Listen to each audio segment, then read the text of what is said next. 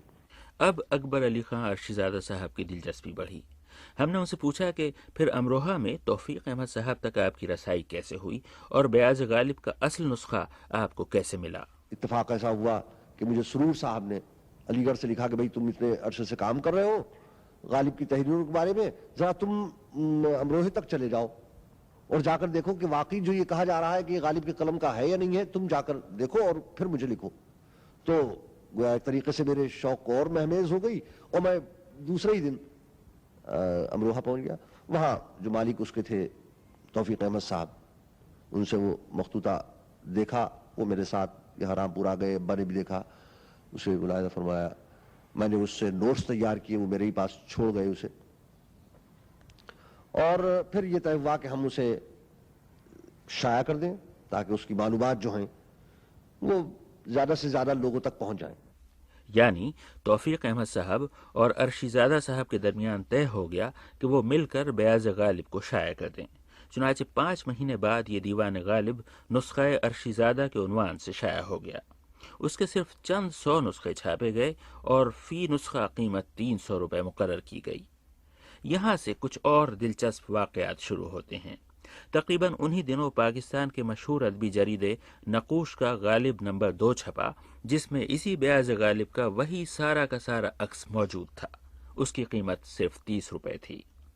مختلف سمتوں سے آوازیں اٹھنی شروع ہوئیں کہ بیاض غالب کا یہ مخطوطہ جعلی ہے۔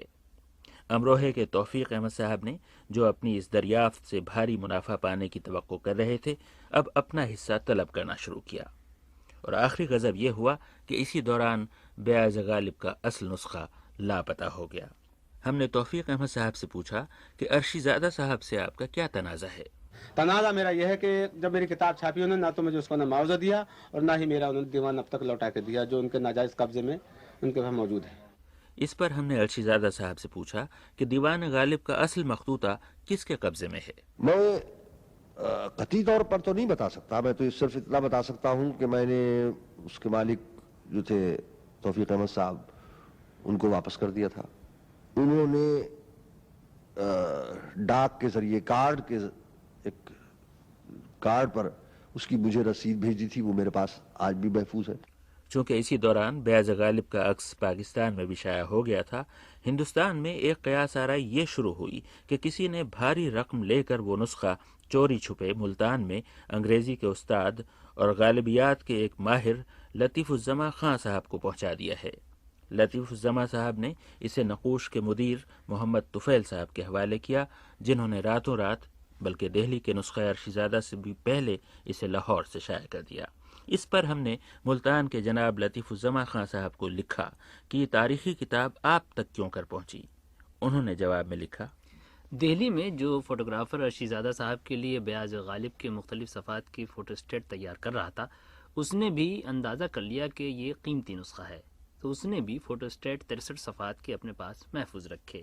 یہی صفحات میرے ایک عزیز نے بھاری قیمت دے کر خریدے اور مجھے بھیجے، اور میں نے طفیل صاحب کو ملتان لا کر یہ صفحات سپرد کر دیے۔ اس طرح طفیل صاحب نے بیاض غالب بخط غالب شائع کی۔ تو گویا خود غالب کے خط میں لکھی ہوئی بیاض غالب ادھر ادھر ہو گئی ہے، اور اب اس کا ملنا یوں بھی مشکل ہے کہ اس مخطوطے کی داستان ایک نئے موڑ پر پہنچ گئی ہے۔ بعض محققوں نے اپنے طور پر چھان بین کر کے اعلان کر دیا ہے کہ بیاض غالب کا یہ مخطوطہ جعلی ہے۔ سب سے پہلے مسلم یونیورسٹی علی گڑھ کے ایک استاد انصار اللہ نزل صاحب نے اعلان کیا کہ انہیں یہ مخطوطہ جعلی نظر آتا ہے۔ ان کے بعد کمال احمد صدیقی صاحب نے ثابت کرنے کی کوشش کی کہ بیاض غالب کا یہ نسخہ جعلی ہے۔ اب غالب کے طرفدار دو گروہوں میں بٹ گئے ہیں۔ مثلا ہم نے لطیف الزماں خان صاحب سے پوچھا کہ خود آپ نے اس بارے میں کچھ تحقیق کی؟ انہوں نے جواب میں لکھا، میں نے کالی داس گپتا رضا صاحب کو، جو غالب کے عاشق ہیں، بمبئی خط لکھا کہ وہ اپنی رائے سے آگاہ فرمائیں۔ رضا صاحب کا خیال ہے کہ مخطوطہ جعلی نہیں ہے، اور یہ کہ کمال احمد صدیقی صاحب تحقیق کے آدمی نہیں ہیں، لیکن میری ذاتی رائے یہ ہے کہ مخطوطہ جعلی ہے۔ ہم نے ادارہ یادگار غالب کراچی کے جناب مرزا ظفر الحسن صاحب کو لکھا کہ آپ کیا کہتے ہیں؟ ان کا جواب آیا، جب کمال احمد صدیقی صاحب نے اتنی مفصل اور جامع کتاب بیاض غالب کے خلاف لکھ دی، تو اب وہ لوگ جنہوں نے بیاض غالب کی تعریف میں زبردست خطبات دیے تھے خاموش کیوں ہو گئے؟ انہوں نے جواب میں کچھ لکھا کیوں نہیں؟ اس کے دو ہی جواب ہو سکتے ہیں، یا تو یہ کہ اعتراضات پڑھ کر انہیں بھی یقین ہو چلا ہے کہ بیاض غالب کا یہ نسخہ جعلی ہے، یا یہ کہ اس داستان کے کسی کردار کی نیت ٹھیک نہیں رہی، اس لیے اب کسی کو کیا پڑی ہے کہ بیاض غالب کی حمایت میں زبان کھولے اور ایک ایسی شے کی وکالت کرے جو نہ معلوم کہاں کس کی تاریک الماری میں بند ہے، اور جس کے بارے میں اب یوں محسوس ہونے لگا ہے کہ وہ شاید ہمیشہ ہی بند رہے گی۔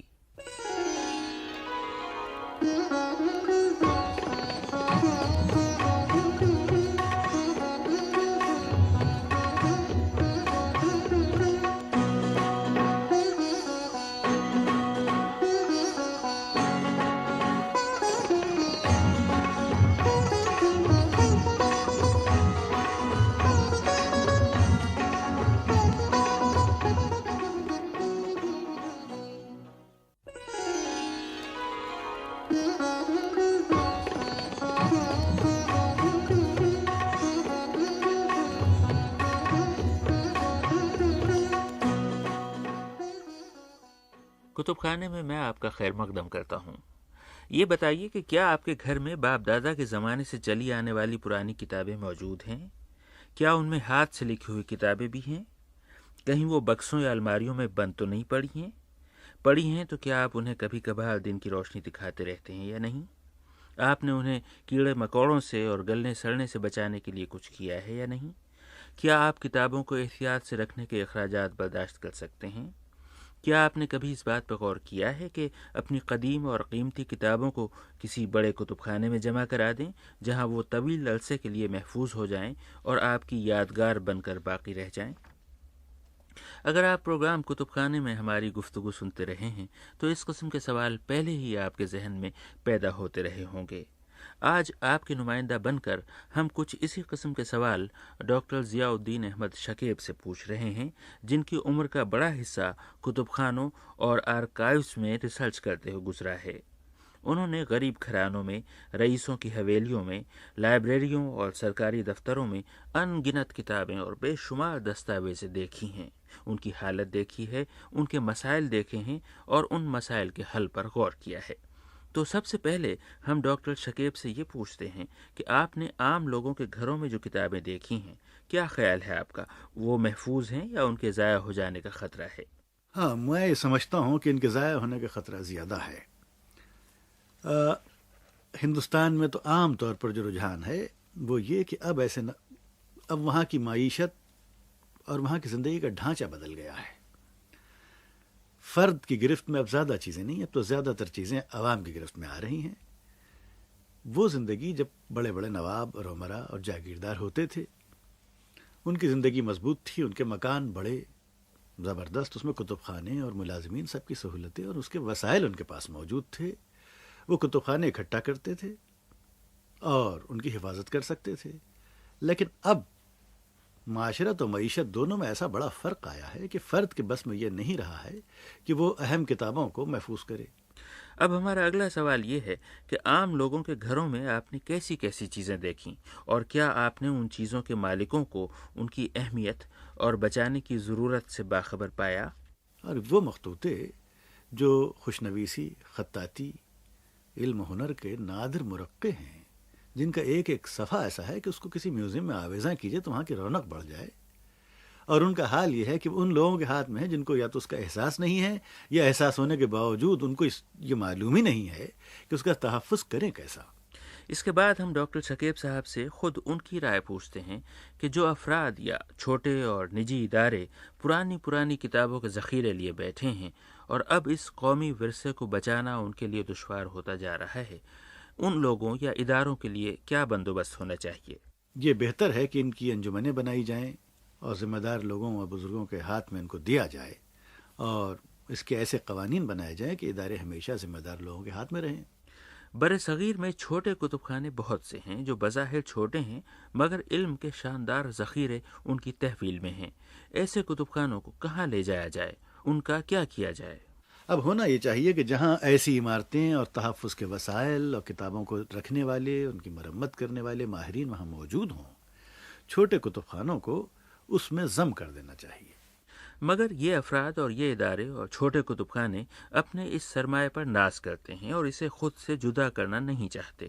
اگر وہ اپنی کتابیں کسی بڑے ادارے کو دے دیں گے تو کیا وہ اپنے اثاثے سے محروم نہیں ہو جائیں گے؟ آئیے اس پر ڈاکٹر ضیاء الدین احمد شکیب کی رائے سنیں۔ ایسے ادارے بنائے جائیں جن میں مختلف چھوٹے اداروں کو ان کے اپنے حق ملکیت اور حق تحفظ برقرار رکھتے ہوئے اپنی چیزوں کو وہاں محفوظ کرانے کا اختیار ہوگا، جیسے بینک میں لے جا کے ڈپازٹ کرتے ہیں، قلمی کتب خانوں میں لے جا کے ان کو ڈپازٹ کریں، اور اس کی اجازت ہو کہ جو لوگ کتب خانے کے کارپرداز ہیں وہ ان کی مرمت کریں، ان کی تصویریں بنوائیں، اور ریسرچ اسکالرز جو جائیں ان کو اس کو دیکھنے کا موقع ہو۔